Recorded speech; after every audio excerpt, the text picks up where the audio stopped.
Ассаламу алейкум. Всем салам.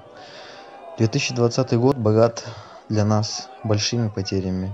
Вот мы потеряли одного из лучших ученых Кыргызской республики, да и всего мира. Когда же Кыргызстан наконец-то встанет на ноги с колен? Наши чиновники воруют бюджет, строят вышки 5G, а мигранты, которые хотят вернуться домой, застряли на границе.